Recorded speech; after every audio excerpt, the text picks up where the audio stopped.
No cierren sus Biblias, mis hermanos, ténganlas abiertas ahí. Vamos a estar en este pasaje.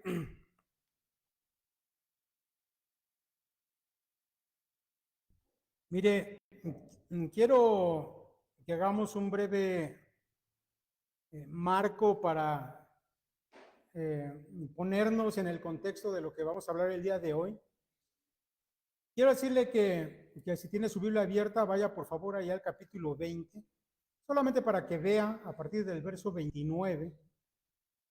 Ahí en esa parte, 20-29, entramos a una sección a la que podríamos llamar la presentación del rey. Esta sección inicia con la llegada del Señor a Jerusalén. Esa porción que ustedes van a ver es su llegada a Jericó, que era una ciudad que estaba antes de Jerusalén, donde se va a encontrar con dos ciegos. Posteriormente vamos a encontrar esa llamada entrada triunfal, si sigue con su vista el texto. Más adelante llegamos a esa parte de la entrada triunfal que, como ya lo hemos dicho en otras ocasiones, realmente no tuvo nada de triunfal. Sin embargo, sí es verdad, mis hermanos, que esta es la presentación oficial del Mesías a su pueblo Israel. Así lo debemos entender. Pero el resultado de esa presentación de Jesucristo ante su pueblo como su Mesías va a tener simplemente la indiferencia del pueblo y la confrontación por parte de los religiosos que lo odiaban y tenían a Jesús más bien como un blasfemo, porque él iba a declarar que era el Mesías que ellos habían esperado durante tanto tiempo. Mire, después de su entrada a Jerusalén montado en un pollino, como lo dice la Biblia, vamos a encontrar los primeros choques que nuestro Señor tuvo con los judíos, comenzando por ese episodio de la purificación del templo que lleva a cabo nuestro Señor cuando echa fuera a los vendedores de animales y a los cambistas, lo que va a desatar la ira de los principales sacerdotes y de los ancianos, que iban a venir incluso a pedirle cuentas, a cuestionar su autoridad, porque el hecho de haber echado de allí a los que vendían animales y a los cambistas, pues afectaba directamente el bolsillo de estos judíos que hacían negocio con la casa de Dios. Y mis hermanos, esta confrontación a causa de esto, bueno, pues va a traer a continuación tres parábolas del Señor, tres parábolas que tienen que ver con el asunto del juicio de Jesucristo hacia el pueblo judío. Ahora, esas tres parábolas ya se nos predicaron la última vez que vimos Mateo, hace un mes, las parábolas de los dos hijos, de los labradores malvados y de la fiesta de bodas. Cada una de estas parábolas va a terminar con palabras de juicio de parte del Señor para su pueblo. Mire, por ejemplo, la parábola de los dos hijos termina diciendo el Señor Jesús: de cierto os digo que los publicanos y las rameras van delante de vosotros al reino de Dios, porque vino a vosotros Juan en camino de justicia y no le creísteis, pero los publicanos y las rameras le creyeron, y vosotros viendo esto no os arrepentisteis después para creerle.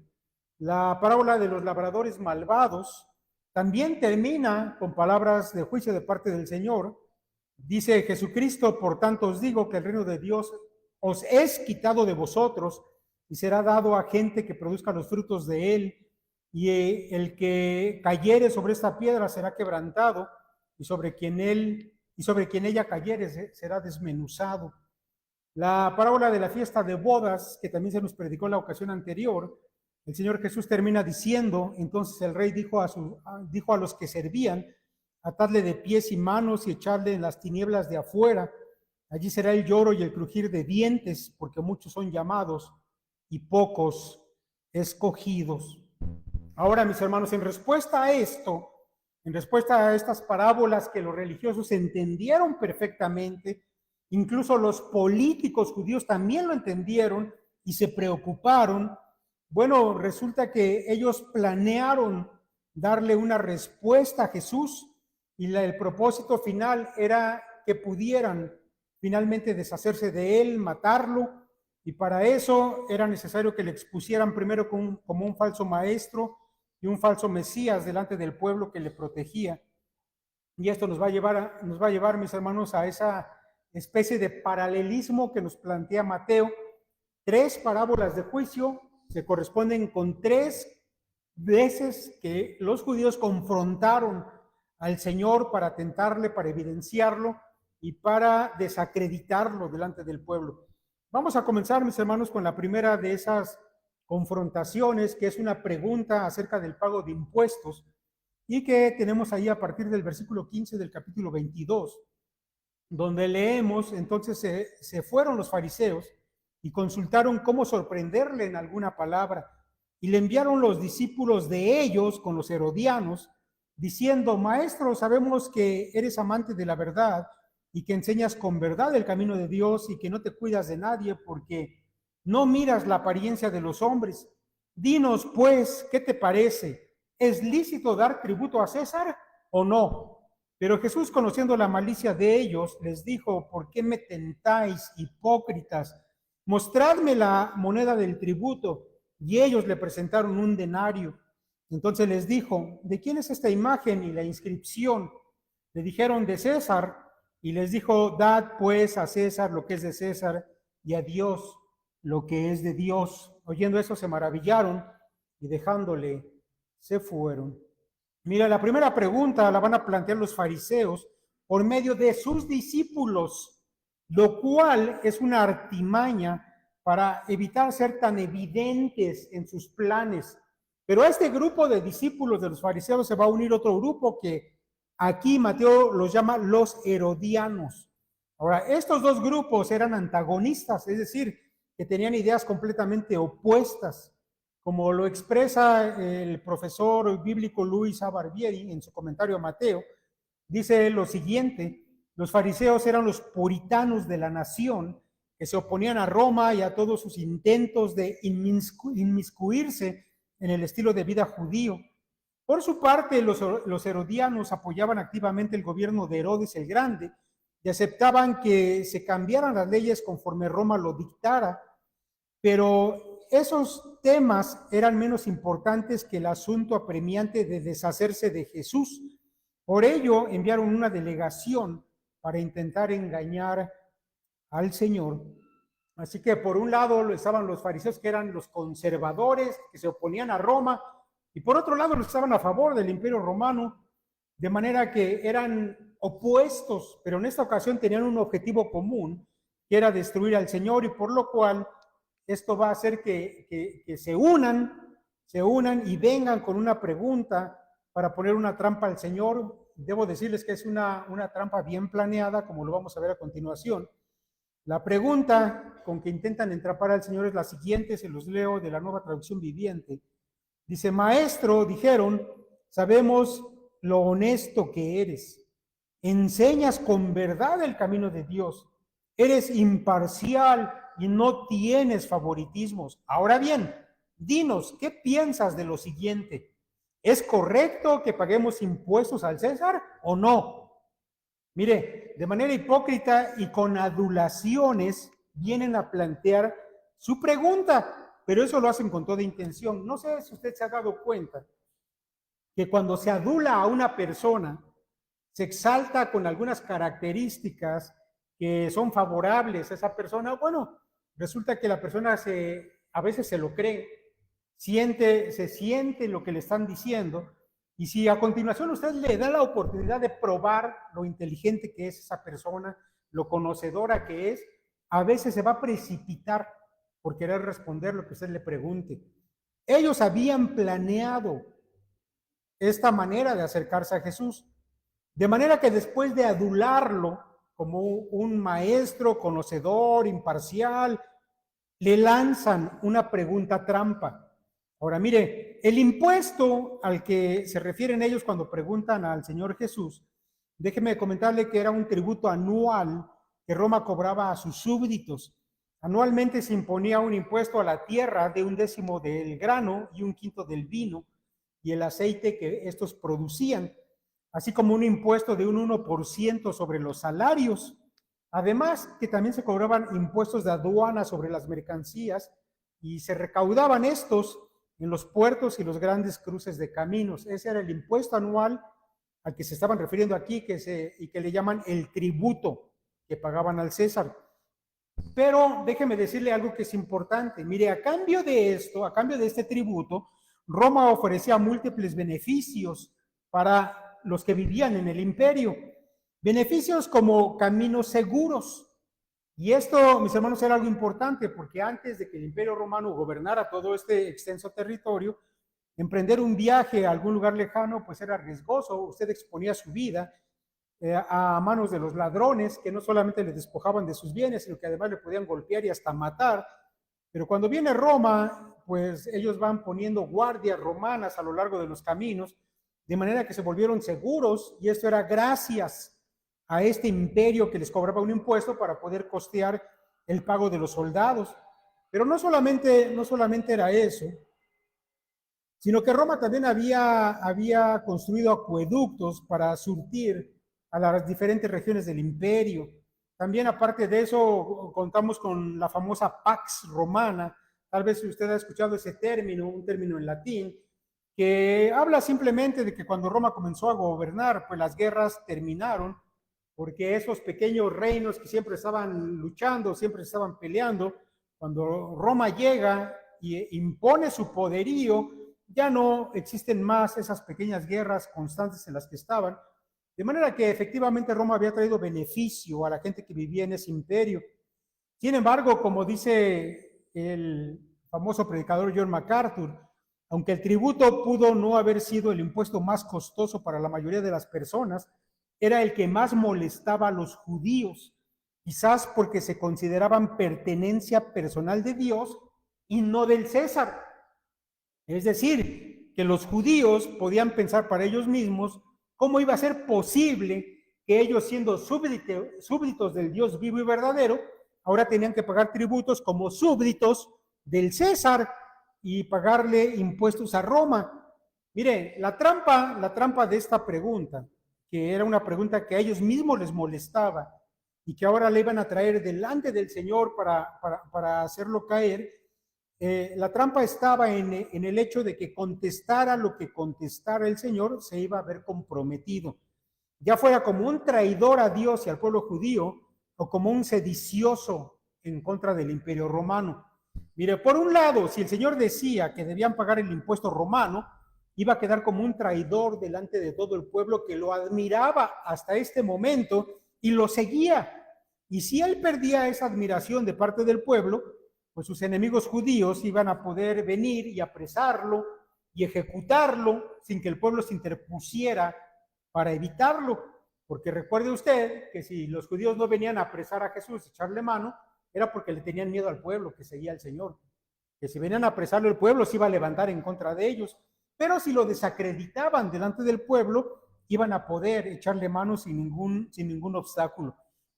Por otro lado, si él decía que no se debía pagar el impuesto a Roma, bueno, pues para eso iban los herodianos. Como usted puede ver, este fue un plan bien organizado. Los herodianos, que estaban a favor de Roma, estaban allí como testigos de que si el Señor decía que no se pagaran impuestos, bueno, iban a dar testimonio de que él era un rebelde, un insurrecto en contra del imperio, lo que le costaría ser apresado e incluso muerto a manos de Roma. Ahora, para el Señor Jesús, mis hermanos, esta trampa no pasa desapercibida. Recordemos que Él es capaz de ver los corazones de los hombres y conoce las intenciones de esos corazones. El mismo evangelista Juan nos los dice allá en el capítulo 2 de su evangelio. Jesús mismo no se fiaba de ellos porque conocía a todos y no tenía necesidad de que nadie le diese testimonio del hombre, pues Él sabía lo que había en el hombre. Ese conocimiento sobrenatural que el Señor tiene del corazón humano le capacitaba para ver las trampas de sus enemigos. Así que para el Señor, la astucia malintencionada y encubierta de los hombres que vienen a ponerle una trampa, bueno, pues es como una cosa de niños. Es como si un grupo de niños pequeñitos quisieran ponerle una trampa a un hombre adulto. Y él mismo, cuando ellos vienen y le plantean la pregunta, los declara como hipócritas, como tramposos. Y a pesar de que les llama así delante de todos, les dice, a ver, denme una moneda. Y ellos sin chistar sacan la moneda. Porque a pesar de que el Señor les dijo, yo ya sé lo que planean, ellos todavía esperan que muerde el anzuelo de la pregunta tramposa. Mire, la moneda que se le muestra al Señor es un denario.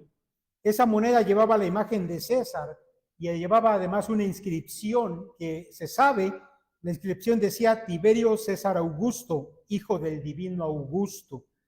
Seguramente estos hombres daban por hecho que el Señor caería en su trampa y estaban ansiosos de escuchar esa respuesta para acusarlo, pero la respuesta del Señor les dejó maravillados, como lo dice el mismo texto.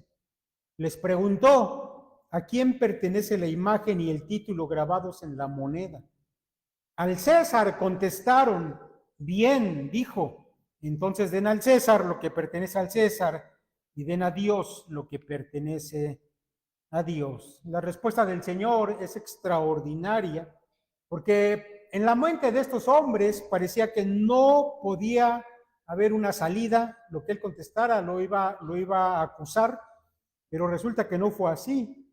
Ahora, la respuesta del Señor no es lo que ellos esperaban oír, sin embargo, no pueden decir nada, simplemente se quedan callados y acto seguido se retiran de allí.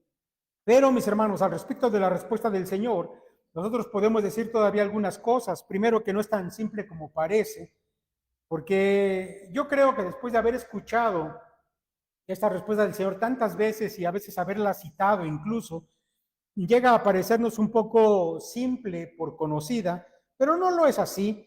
Mire, déjeme decirle que la manera en que estos hombres habían planteado la pregunta diciendo, ¿es lícito dar tributo a César? Ellos habían usado una palabra griega, la palabra didomi, para este acto de dar, que simplemente significa transferir algo que es mío hacia ti para que ahora sea tuyo. Pero el Señor en su respuesta utiliza una palabra diferente, la palabra apodidomi griega, que significa pagar o saldar una deuda. No solamente darte algo, sino significa pagar o saldar una deuda. Mire, el término que el Señor utiliza transmite la idea de obligación y responsabilidad por algo que no es opcional. Por lo tanto, la respuesta del Señor indica que pagar impuestos a César es algo totalmente legal y que además es correcto hacerlo, porque ese impuesto le pertenece a él, pues corresponde a las cosas de su reino y cómo lo administraba, que además era favorable también para los judíos. Ahora, lo que aquí tenemos, mis hermanos, en la respuesta del Señor, es el mandamiento de Dios mismo a pagar los impuestos al gobierno, sin importar qué tipo de gobierno tengamos y si nos agrada o no nos agrada. Y seguramente que ya recordarán algunas otras predicaciones donde hemos hablado acerca de esto. Miren, este gobierno al que el Señor dice es lícito y es obligatorio que ustedes paguen sus impuestos, es el gobierno que iba a poner a Cristo en la cruz solamente unos días después. Sin embargo, la exhortación del Señor es, háganlo. Es necesario, es obligatorio, no es opcional. El apóstol Pablo más adelante va a tomar la misma esencia de esta enseñanza de Cristo. Y cuando escribe a los romanos, escuche usted lo que Pablo dice, sométase toda persona a las autoridades superiores, porque no hay autoridad sino de parte de Dios, y las que hay por Dios han sido establecidas, por lo cual es necesario estarles sujetos, no solamente por razón del castigo, sino también por causa de la conciencia. Pues por esto pagáis también los tributos, porque son servidores de Dios que atienden continuamente a esto mismo. Pagad a todos, y escuchen los términos que utiliza Pablo, pagad a todos lo que debéis. Al que tributo, tributo. Al que impuesto, impuesto. Al que respeto, respeto. Al que honra, honra. Mis hermanos, la enseñanza del Señor está presente, no solamente es una respuesta que refuta la pregunta tramposa de sus adversarios, sino que él aprovecha para dar una enseñanza que hasta el día de hoy es vigente. No me voy a extender mucho, ya se da cuenta que voy un poco rápido, porque quiero abarcar las tres respuestas del Señor a estas preguntas para guardar esa simetría con las tres parábolas que planteó el Señor. Estamos retomando esa parte expositiva del Evangelio, de manera, mis hermanos, que vamos a esta segunda pregunta de confrontación, y es una pregunta que tiene que ver con la resurrección. A partir del verso 23 encontramos el texto, dice: aquel día vinieron a él los saduceos, que dicen que no hay resurrección, y le preguntaron, diciendo: Maestro, Moisés dijo, si alguno muriere sin hijos, su hermano se casará con su mujer y le levantará descendencia a su hermano. Hubo pues entre nosotros 7 hermanos, el primero se casó y murió, y no teniendo descendencia dejó su mujer a su hermano. De la misma manera también el segundo y el tercero hasta el séptimo, y después de todos murió también la mujer. En la resurrección, pues, ¿de cuál de los 7 será ella mujer, ya que todos la tuvieron? Entonces respondiendo Jesús les dijo: erráis ignorando las escrituras y el poder de Dios, porque en la resurrección ni se casarán ni se darán en casamiento, sino serán como los ángeles de Dios en el cielo. Pero respecto a la resurrección de los muertos, ¿no habéis leído lo que os fue dicho por Dios cuando dijo: yo soy el Dios de Abraham, el Dios de Isaac y el Dios de Jacob? Dios no es Dios de muertos, sino de vivos. Oyendo esto, la gente se admiraba de su doctrina. Ahora mire, esta segunda pregunta, como ya lo hemos leído, la van a plantear los saduceos, un grupo diferente. Sin embargo, también estaban participando en este plan de destruir al Señor, de llevarlo a la muerte, junto con los fariseos y con los herodianos, que ya tuvieron su participación en el párrafo anterior. Ahora mire, los saduceos conformaban la más pequeña, pero más rica e influyente de las sectas judías. Los saduceos, mis hermanos, eran los aristócratas del judaísmo.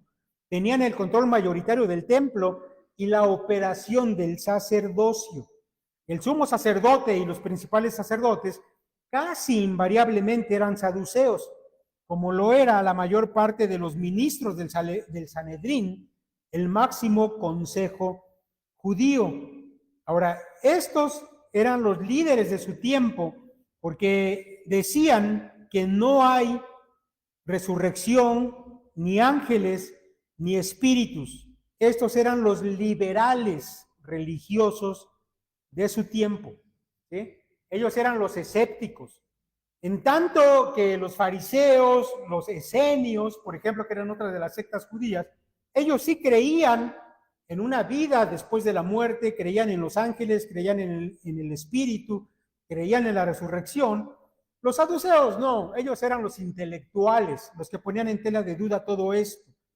Ahora, los saduceos, mis hermanos, hay que decir también que con los fariseos no se llevaban bien.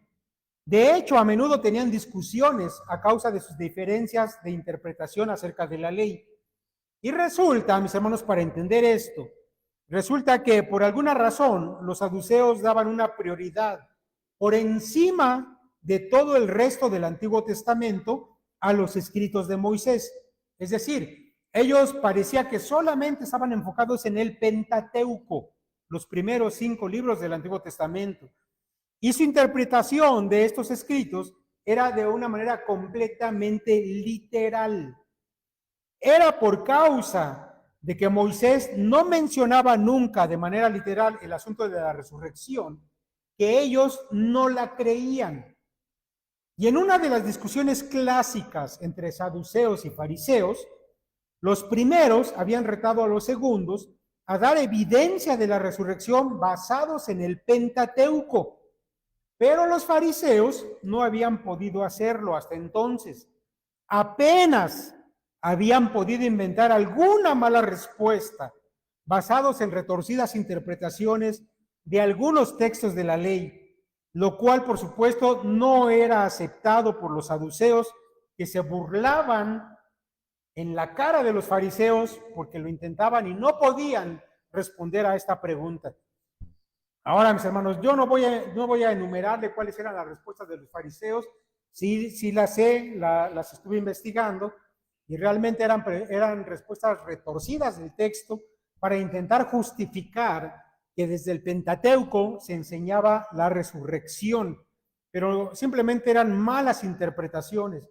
Los fariseos no habían podido responder al reto que los saduceos, los escépticos de su tiempo, habían lanzado a este grupo de eruditos que eran los fariseos. Ahora, mis hermanos, este grupo de hombres, los saduceos, vienen al Señor con la intención de tentarle con su mejor pregunta, una que nadie podía contestar según ellos. Y su afán de traer esta pregunta era hacer quedar en ridículo al Señor delante del pueblo que le seguía, con la intención de desacreditarlo, como ya lo he dicho anteriormente. Ahora, el caso que le presentan de este hombre que se casa y muere, y después viene su hermano y toma la misma mujer, y así hasta que pasan 7 hermanos, y todos mueren sin dejar descendencia. Mis hermanos, toma su sentido si entendemos que había una ley que era la llamada ley del levirato. Esa ley la encontramos allá en el Pentateuco, en Deuteronomio capítulo 25. Le voy a leer 2 versos que contienen en esencia lo que esta ley dice. Cito: cuando hermanos habitaren juntos y muriere alguno de ellos y no tuviere hijo, la mujer del muerto no se casará fuera con hombre extraño. Su cuñado se llegará a ella y la tomará por su mujer y hará con ella parentesco. Y el primogénito que ella diere a luz sucederá en el nombre de su hermano muerto, para que el nombre de éste no sea borrado de Israel. Mis hermanos, la intención de esta ley era que si un hombre no dejaba descendencia, su nombre no fuera borrado de la lista de las tribus de Israel. Así que su hermano tenía que levantar descendencia en nombre de él. Ahora, en el hipotético caso que se le presenta al Señor, se trata de llevar al absurdo la situación en caso de que realmente hubiera resurrección, porque habiendo sido la mujer que se está mencionando aquí, esposa de los 7 hermanos en vida, esposa de quién de los 7 iba a ser en la resurrección, si es que de verdad había una resurrección. Y con esto ellos intentaban probar que era simplemente una idea absurda este asunto de la resurrección de los muertos. Ahora, los saduceos inferían, esto tenemos que decirlo también, ellos inferían que el cielo era simplemente la continuación de las cosas buenas que aquí en la tierra ellos estaban viviendo, como el matrimonio y la familia. Y ellos decían, bueno, cuando nos muramos, allá en el cielo va a seguir siendo todo igual, las cosas buenas que tenemos aquí las vamos a tener allá también. Esto, por supuesto, es una idea errónea que mantenía este grupo de sectarios judíos. La respuesta que el Señor les va a dar a los saduceos va a ser devastadora. Va a ser devastadora para ellos y para sus ideas erradas. El Señor, dice Mateo, respondiendo les dijo: erráis, ignorando las Escrituras y el poder de Dios. Mire, yo creo, mis hermanos, que es fácil imaginar a estos hombres que ya estaban casi saboreando su victoria. Después de todo, ni siquiera los puntillosos fariseos, que conocían la ley al derecho y al revés, habían podido responder esta pregunta. De manera que cuando el Señor les contesta, su respuesta les habrá sorprendido sobremanera y además les habrá dolido en el corazón. En la Nueva Traducción Viviente encontramos estas palabras del Señor: el error de ustedes es que no conocen las Escrituras y no conocen el poder de Dios. Miren, en el idioma griego las palabras son todavía más enfáticas. Es como si el Señor les dijera: ustedes no saben nada, solamente divagan y hablan tonterías porque ignoran las Escrituras y porque ignoran el poder de Dios. Mis hermanos, esto es más cerca de la idea que el Señor tenía en las palabras que les dijo en su respuesta. Ahora, en su explicación, Él primero va a decirles por qué es que desconocen el poder de Dios. Dice: porque en la resurrección ni se casarán ni se darán en casamiento, sino que serán como los ángeles de Dios en el cielo. El Señor Dios, que es todopoderoso, es capaz de transformar a los que resucitan y darles una naturaleza espiritual que es inmortal, que no tiene necesidad de nada, pues va a estar en perfecta comunión con su Dios, por lo cual ya no va a ser necesario tener una esposa. ¿Se acuerda usted que el hecho de que Dios le haya dado una esposa a Adán era para resolver el problema de su soledad? Pero cuando estemos en la resurrección vamos a estar en una comunión perfecta con Dios, de manera que ese problema ya no va a existir. Y tampoco va a ser necesario que la gente que resucite tenga hijos, porque vamos a ser inmortales. Y en ese sentido seremos como los ángeles, que por cierto también negaban los saduceos que existieran. Era ridículo que los saduceos, por sus prejuicios, limitaran el poder de Dios y vinieran con esa pregunta y se la plantearan a Jesús. Ahora, Él les va a decir por qué eran ignorantes de las Escrituras. Dice el texto de Mateo, pero respecto a la resurrección de los muertos, ¿no habéis leído lo que os fue dicho por Dios cuando dijo, yo soy el Dios de Abraham, el Dios de Isaac y el Dios de Jacob? Dios no es Dios de muertos, sino de vivos. Ahora, citando el Pentateuco, como los saduceos habían retado a los fariseos que lo hicieran, el Señor, citando el Pentateuco, les muestra ese tiempo presente enfático de las palabras yo soy. Presente, tiempo presente, yo soy. Palabras del mismo Dios que encontramos en Éxodo capítulo 3, verso 6, en esa ocasión en que Dios habló con Moisés desde una zarza ardiente. Yo soy el Dios de Abraham, de Isaac y de Jacob. Cuando Dios apareció a Moisés en esa ocasión, tanto Abraham, Isaac y Jacob ya habían muerto hacía muchos años. Y sin embargo, Dios seguía siendo su Dios en ese instante, en ese momento. Y aquí tenemos, mis hermanos, una muestra maravillosa de la exégesis que hace el Señor Jesús del texto, y va a basar el sostenimiento de una doctrina en la interpretación de un tiempo verbal, pues él considera el texto, escuche esto, él considera el texto inspirado por Dios, palabra por palabra. Lo mismo que los evangélicos del día de hoy creemos respecto del texto bíblico. El Señor va a enseñar doctrina, la doctrina de la resurrección, basado simplemente en un presente enfático de la frase yo soy. Ahora, la respuesta es tan maravillosa porque lo es, y si usted ha estudiado algo de hermenéutica, algo de exégesis, se va a dar cuenta o me va a entender que esto es maravilloso. La respuesta es tan maravillosa que, según el pasaje paralelo de Lucas, algunos de los escribas, que por cierto eran fariseos y que estaban escuchando, quedaron maravillados. Y siendo enemigos del Señor, a pesar de eso, no pudieron sino ir y felicitarlo por su respuesta a los saduceos. Dice Lucas, respondiéndole a algunos de los escribas, dijeron, Maestro, bien has dicho.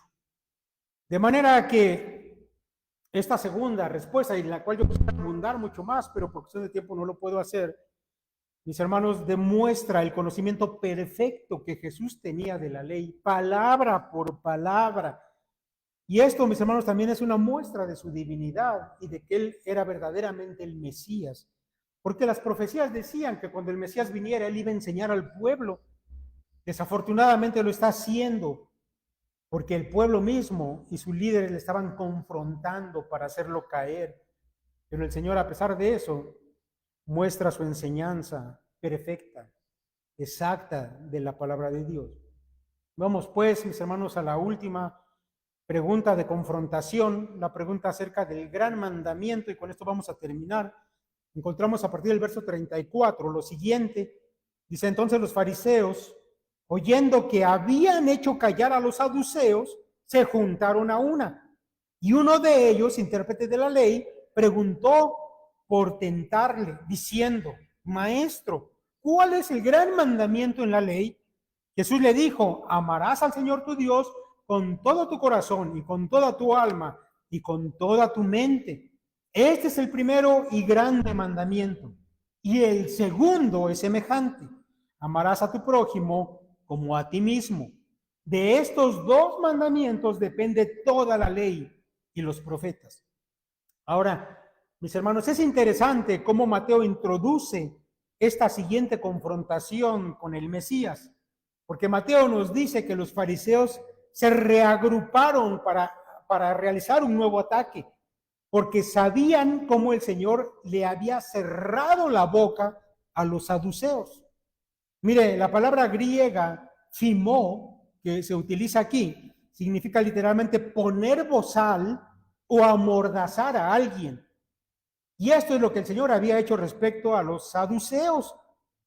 Habían sido dejados fuera de combate y ya no se atrevían a decir nada, cerraron el pico. Así que los fariseos decidieron enviar ya no a sus discípulos, ya no a los herodianos, es más, ni siquiera ellos mismos decidieron mandar a un hombre que estuviera a la altura para confrontar a Jesús, y tomaron a un experto en la ley. Mateo lo llama aquí un intérprete de la ley, que bien, mis hermanos, la palabra griega que se utiliza puede traducirse como un sabio de la ley o un entendido en la ley. Y este término aparece solamente aquí, en este pasaje, en todo el libro de Mateo. Con lo cual Mateo hace un énfasis acerca de que este hombre era un verdadero experto. Ahora, este hombre, sabio y conocedor de la ley, hay que decirlo también, hay que destacarlo, la verdad es que tenía una actitud interior diferente a la de los hombres que le precedieron en venir a tentar al Señor. Es probable que este hombre estuviera siendo usado por los fariseos, pero que su disposición interior hacia el Señor más bien era de admiración y de respeto que de aborrecimiento. Porque en el pasaje paralelo de Marcos se nos aclara lo siguiente, en Marcos 12:28, acercándose uno de los escribas que los había oído disputar y sabía que les había respondido bien, le preguntó: ¿cuál es el primer mandamiento de todos? Así que Marcos introduce la historia con esas palabras de admiración hacia el Señor de parte de este experto.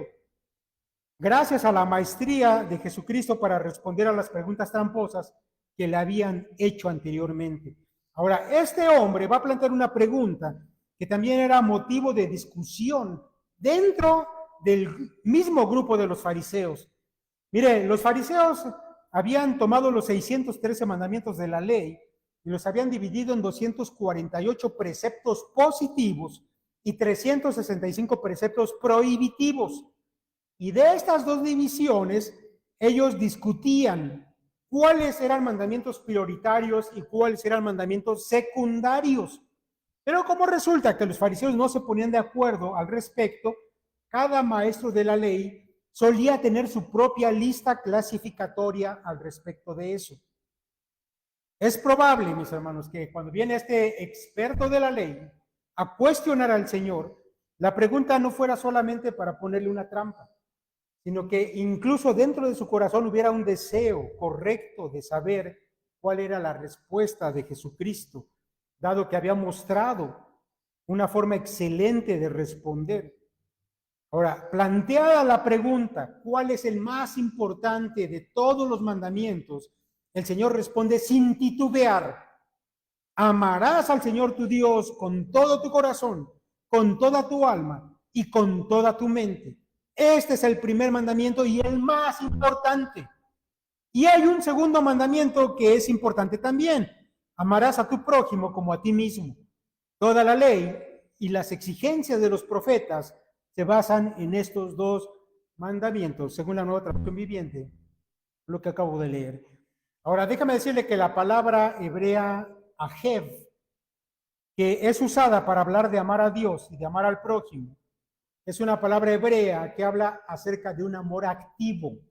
Un amor activo, es decir, que toma la iniciativa, que busca a aquel a quien ama, que procura su bien, que lo prefiere por encima de otras cosas, Y todo eso lo hace de una manera consciente. Mis hermanos, esta es una gran palabra para hablar acerca del amor. Es una palabra hebrea. Ahora, algunos comentaristas dicen que este tipo de amor se corresponde con el amor que la palabra griega ágape refiere en el Nuevo Testamento y que no es otra palabra sino la que se refiere al amor de Dios. Ahora, esta palabra griega nos habla de un amor que va más allá del mero sentimentalismo, que se basa en la decisión y en la voluntad, en el compromiso y en la deliberación firme de amar a alguien por encima de todo. El Señor está hablando de este tipo de amor que debe el hombre dirigir hacia Dios, un amor no sentimentaloide, un amor que está basado en tu decisión firme de poner a Dios por encima de todas las cosas. El Señor, para dar esa respuesta, está citando un texto del Pentateuco que todo judío conocía. Es más, que todo judío repetía 2 veces al día, porque este es el llamado Shema Israel, que encontramos allá en Deuteronomio 6, versos 4 y 5. Oye Israel, Jehová nuestro Dios, Jehová uno es, y amarás a Jehová tu Dios de todo tu corazón y de toda tu alma y con todas tus fuerzas. Este es el texto que el Señor está citando, un texto que los judíos repetían todos los días y sin embargo no lo ponían en práctica. Este mandamiento involucra al ser humano completo, amar a Dios con todo nuestro ser y por encima de todo. Tal como lo dice el teólogo David F. Burt, cuando escribe, debemos amar a Dios con todo lo que somos, con todo lo que tenemos y de una manera absoluta e incondicional. Él debe ser en todo nuestro primer amor. Mis hermanos, como ya lo he dicho, deberíamos hacer de este mandamiento parte de nuestra vida. No solamente conocerlo, sino vivirlo diariamente. Los judíos no hacían eso. De manera que aún a través de esta respuesta, el Señor también está enseñando otra vez al pueblo. De alguna manera le está echando en cara lo que ellos no hacían. Ahora el Señor va a añadir un segundo mandamiento. Mire, como ya lo dije, querría yo extenderme más, pero no va a ser posible por cuestión de tiempo, así que voy un poco rápido. Yo le voy a pedir que después escuche otra vez esta predicación, que medite en ella, que saque, mis hermanos, lo que es práctico para usted. El Señor va a añadir un segundo mandamiento que se encuentra en Levítico 19, 18 y que tiene que ver con el asunto de amar al prójimo. El Señor va a citar este mandamiento de amar al prójimo. Escuche esto, porque en su mente el mandamiento de amar a Dios y amar al prójimo van unidos. Porque amar a Dios sin amar al prójimo es puro teatro, es hipocresía. Como decía el apóstol Juan, ¿cómo dices que amas a Dios pero no amas a tu hermano? ¿Cómo a tu hermano que lo ves y no lo amas, y a Dios que no lo ves, dices que sí lo amas? Eso es algo hipócrita. El Señor, mis hermanos, va a explicar que sobre estos 2 mandamientos está sostenida toda la ley y los profetas. La respuesta que el Señor da a este experto en la ley es impecable y va a tocar la esencia de la vida del creyente verdadero, que es el amor a Dios y el amor a su prójimo. Como de manera elocuente lo dice un comentarista bíblico, que me gustó como lo dice, y yo quiero compartir con ustedes el comentario que él hace de este párrafo.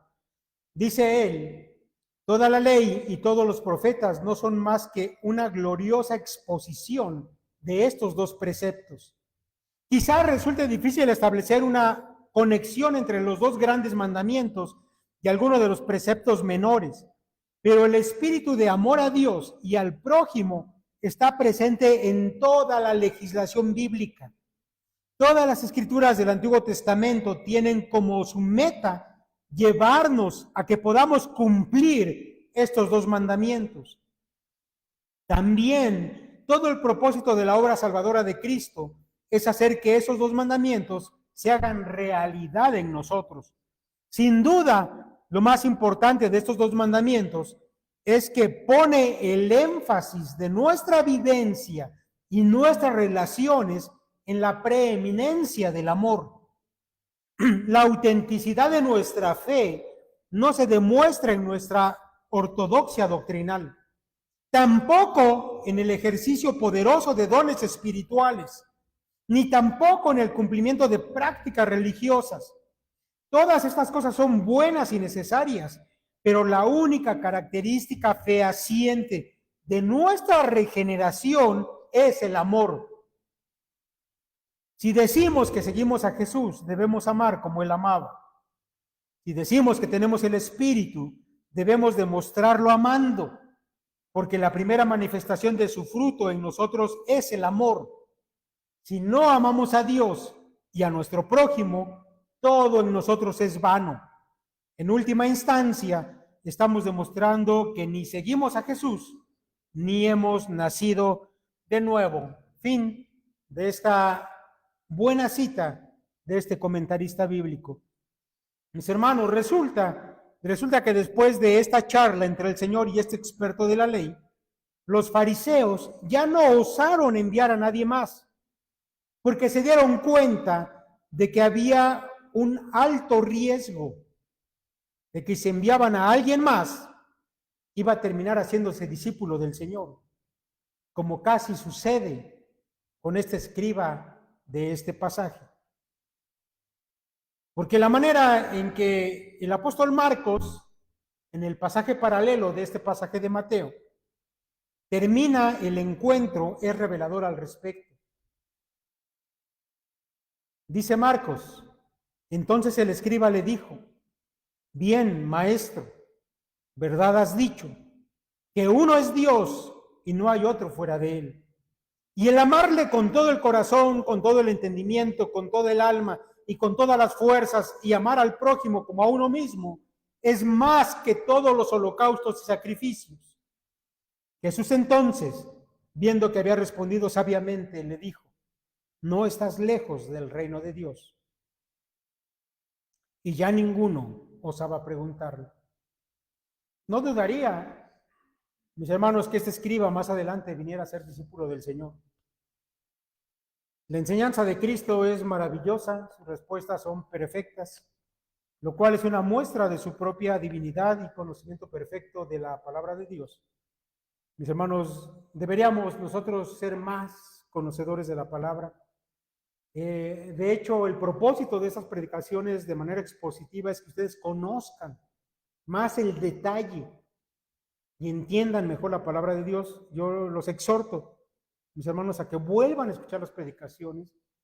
A veces sí nos causa un poco de desánimo ver que no lo hacen, porque quisiéramos que ustedes no fueran como estos hombres ignorantes de la palabra de Dios, sino que realmente conocieran al detalle la revelación de Dios a través de su palabra. Que el Señor los bendiga, mis hermanos.